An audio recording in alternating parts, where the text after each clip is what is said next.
just left the kids. Left him, yes. Left the kids, no. Pada tahun 1991, saat tumbuh dewasa, Sally selalu melindungi adik perempuannya, Sherry. Ketika Sherry hamil pada usia 15 tahun, Sally selalu ada di samping Sherry. Sejak saat itu, Sally tidak pernah berhenti menjaga adiknya. Pada tahun 1999, 8 tahun kemudian, Sally mengadakan pesta ulang tahun besar untuk anak tertua Sherry. Sally mengharapkan Sherry hadir pada pesta itu, tapi Sherry tidak pernah muncul ke pesta itu. Di kota kecil Altoona, Pennsylvania, Amerika Serikat, berkembang rumor kalau Sherry telah meninggalkan suaminya dan anak-anaknya. Sally mengatakan Sherry tidak mungkin meninggalkan anak-anaknya, tapi meninggalkan suaminya kemungkinan iya. Sally menceritakan kecurigaannya pada polisi. Polisi menolak menyelidiki kasus ini karena rumor itu. Sally mulai melakukan investigasi sendiri dengan membuka halaman Facebook, dan Sally mulai mengirim pesan pada beberapa tersangka yang telah dia identifikasikan. Kasus ini telah menjadi kasus dingin selama lebih dari 10 tahun. Sally berharap dia bisa menemukan adiknya lagi. Sally mempertaruhkan nyawanya sendiri untuk bisa menemukan adiknya. Pada tahun 1999, di hari ulang tahun anaknya, Sherry tidak pernah hadir. Ketika bel pintu berbunyi dan Sally membuka pintu itu, di sana berdiri suami Sherry, yaitu Aaron, dan ayah Aaron, yaitu Ken Letty.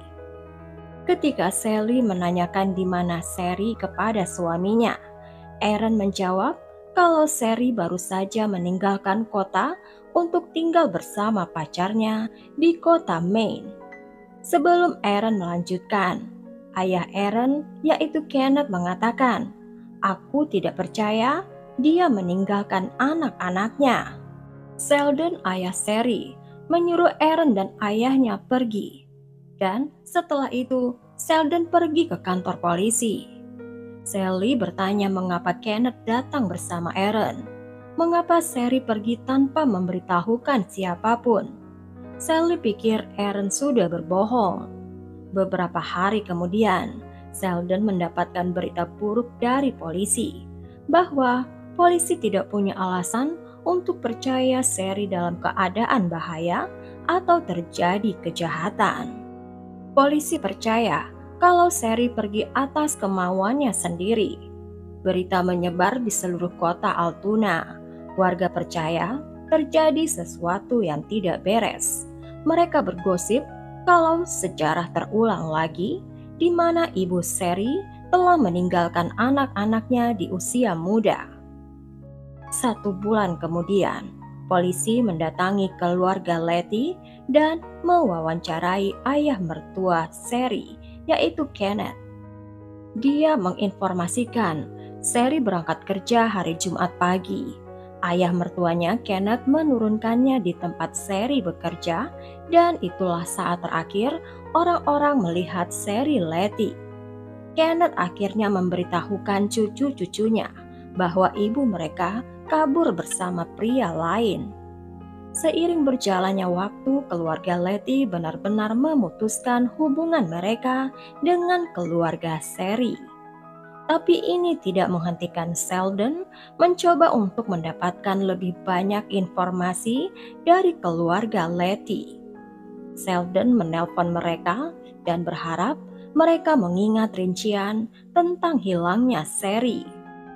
Sheldon juga tidak pernah henti-hentinya mendesak polisi untuk melakukan penyelidikan mengenai hilangnya anaknya. Stres yang terus-menerus yang dialami oleh Sheldon pada akhirnya berdampak buruk pada kesehatannya.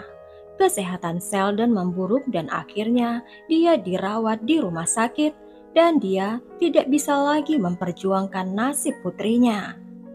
ketika dokter mengatakan kepada Sheldon bahwa waktunya akan tiba. Sheldon benar-benar patah hati. Sepertinya Sheldon merasa dia sudah mengecewakan Sherry. Sally berjanji pada ayahnya dia akan menemukan Sherry, dan Sheldon meninggal 2 hari kemudian. Setelah ayahnya meninggal, Sally menjelajahi kota, mengetuk semua pintu, dan menelpon siapapun yang terpikir olehnya. Penyelidikan Sally berlangsung selama 6 tahun tanpa membuahkan hasil. Richard, abang Sherry, terus meminta bantuan polisi, tapi polisi mengabaikannya. Kalau sekarang, bila handphone seseorang mati atau tidak bisa dihubungi, kemungkinan besar telah terjadi sesuatu yang buruk dengan orang itu. Tapi zaman itu, belum ada orang yang menggunakan ponsel. Sally fokus pencariannya secara online melalui MySpace dan Facebook ketika tahun 2009. Pada tahun 2011, Facebook menerapkan fitur baru, halaman grup yang memungkinkan penggunanya untuk berkumpul dan berinteraksi seputar satu subjek dan memberi ide kepada Sally. Sally membuat halaman Facebook untuk mencari adiknya Sherry. Usahanya dimulai dari kota Altoona, di mana orang-orang saling mengenal, dan semuanya dimulai ketika salah satu orang pertama menghubungi Sally, yaitu John B. Dia mengaku mempunyai informasi tentang Sherry, dan dia ingin tidak diketahui identitasnya. Dia mengaku sebagai tetangga keluarga Letty dan menyaksikan perilaku keluarga Letty berubah sejak Sherry menghilang. Dulu pintu rumah keluarga Letty sering terbuka sepanjang waktu karena dia sering masuk dan bergaul dengan keluarga itu. Tapi ketika Sherry menghilang, tidak ada seorang pun dari keluarga Letty yang di luar. Dan satu-satunya orang yang bisa dia ajak bicara adalah ayah Aaron, yaitu Kenneth. Pesan-pesan yang masuk terus berdatangan.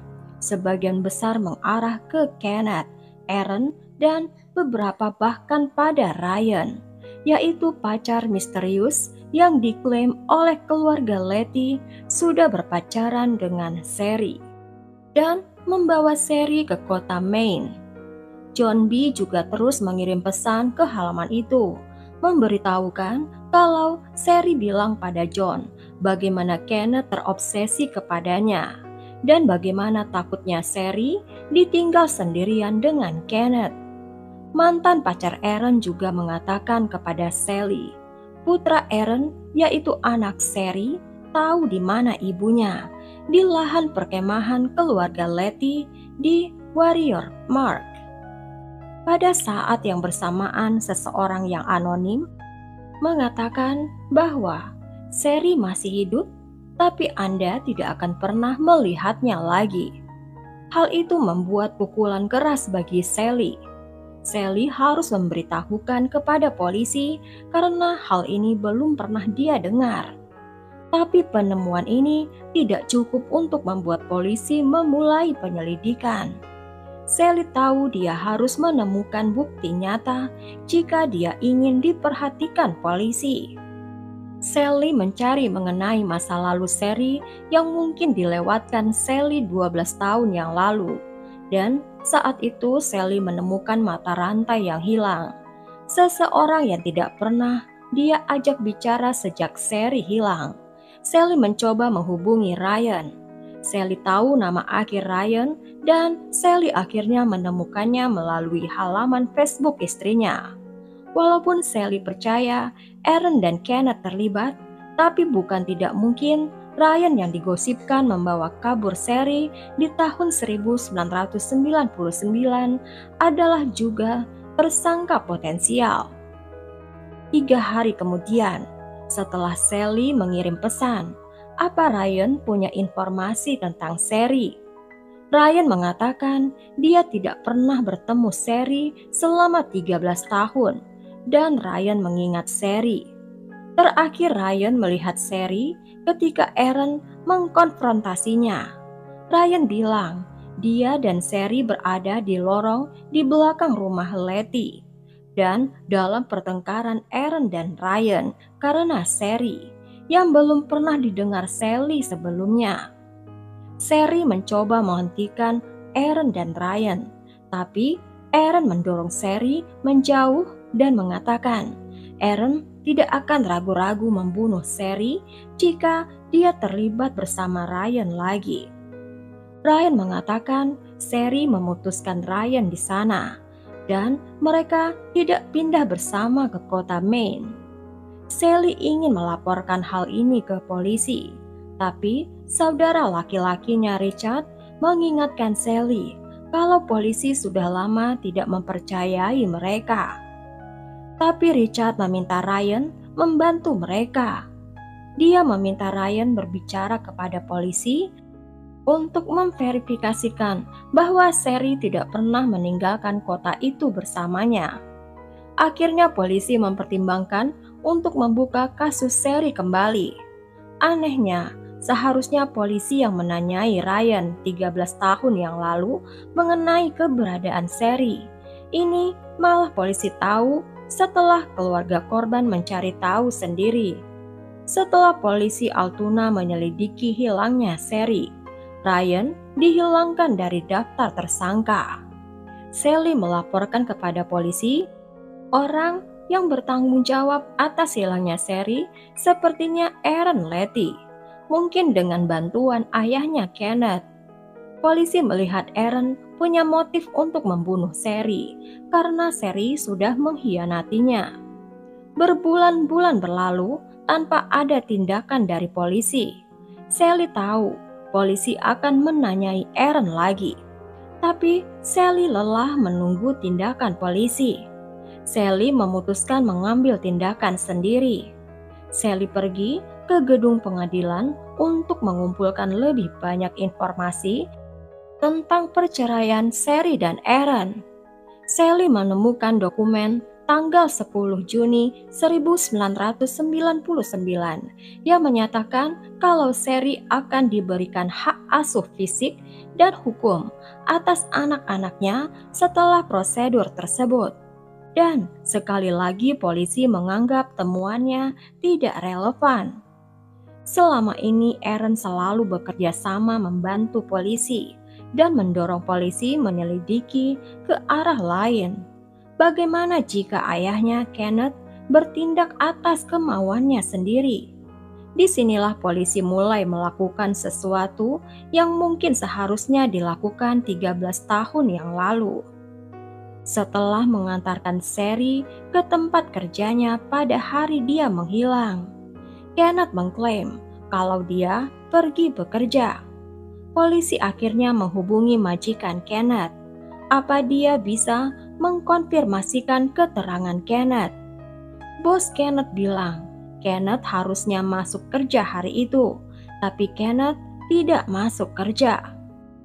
Jika Kenneth tidak terlibat, tidak ada alasan buat Kenneth berbohong kepada polisi. Polisi menanyai Aaron kedua kalinya. Polisi tidak tahu di posisi mana Aaron berada. Polisi ingin Aaron tahu kalau dia akan menjadi target polisi seperti ayahnya, dan polisi ingin bantuan Aaron. Kecuali dari pesan-pesan Facebook, polisi tidak punya bukti sama sekali. Polisi punya motif untuk Aaron, tapi polisi tidak ada motif untuk Kenneth. Kenneth dengan tegas menolak bekerja sama dengan polisi.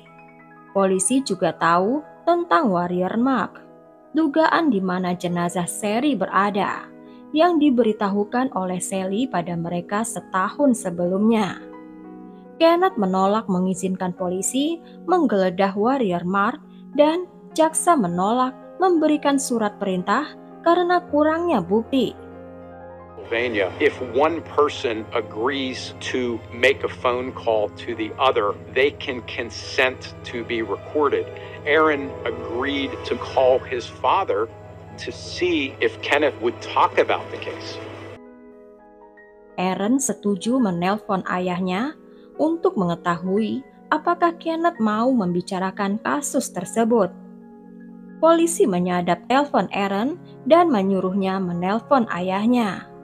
Polisi memberi Aaron naskah dan menyuruh Aaron menaatinya.